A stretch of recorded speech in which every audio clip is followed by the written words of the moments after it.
started first today. What was that like? It's definitely new. I had a great time. Not that I was surprised to be thrown back there. I got some work there in the fall, so I've had a little bit of experience now. But definitely, a new thing that I can get used to. I had a lot of fun with it. Did it start you working at first in the fall? Yeah, just about. And there's a slight background of it, but they mixed me around quite a bit this fall, first, third, outfield. So just trying to help out I can. Well, go ahead. First couple at bats, kind of walk away with some runners there left on base, but then you responded to have a pretty awesome afternoon. How'd your mindset keep you in that? Yeah, just stayed the exact same. Just doing what I was trying to do. Obviously missed a ball with the first one, fastball in with the bases loaded. Would have loved to hammer that, but I think I hit one of the higher pop-ups I've ever hit, so I knew I was on it, and it was kind of confidence building, even on a miss.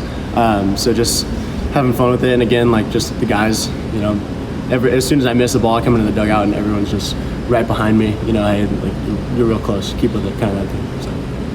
Confidence-wise, when you get those two singles right up the middle, right back at the pitcher, how much does that help as well? That helps a lot. It's kind of an indicator that you're on the ball if it's flying that way. It's also kind of a thing that we're emphasizing this weekend. At that middle approach, especially with the good staff that Santa Barbara had.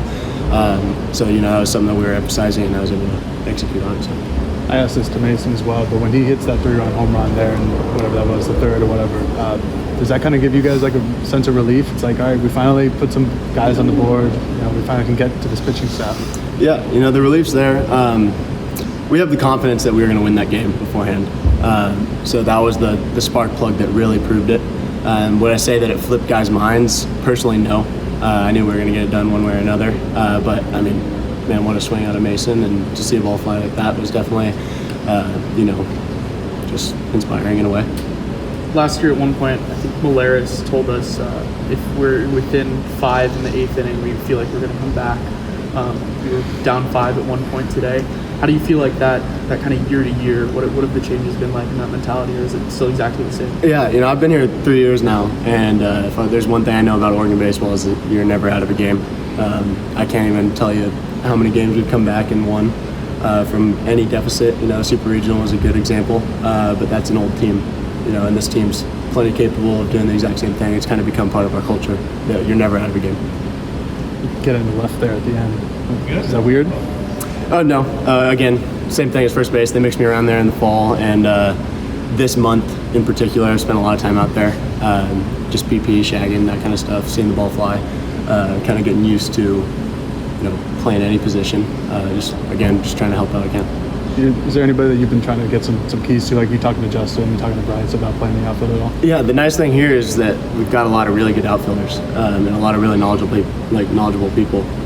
So I've probably talked to each and every one of them in some way or another, whether it's first step stuff, and even if I haven't talked to them, just watching them. Mm-hmm. We've got guys that do it right over and over again, so it's really easy to learn. And that goes for any position. Again, throwing at first base, watching guys like Hellman and Walsh work around the bag, and having a coach like Hinkle that's willing to spend time with me today before a game at 8 in the morning was remarkable.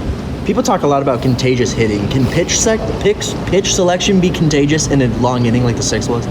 Yeah, everyone has their kind of repeatable parts of it, so I don't know if it's like laying off balls and strikes, I'm assuming is kind of what you're asking. So the selection of it, I guess, could be. Seeing a guy execute a take could just prompt hey, he's going to try to go down and away, lay off it. But again, it's kind of that we're all 9 different hitters, but we're all working for one goal.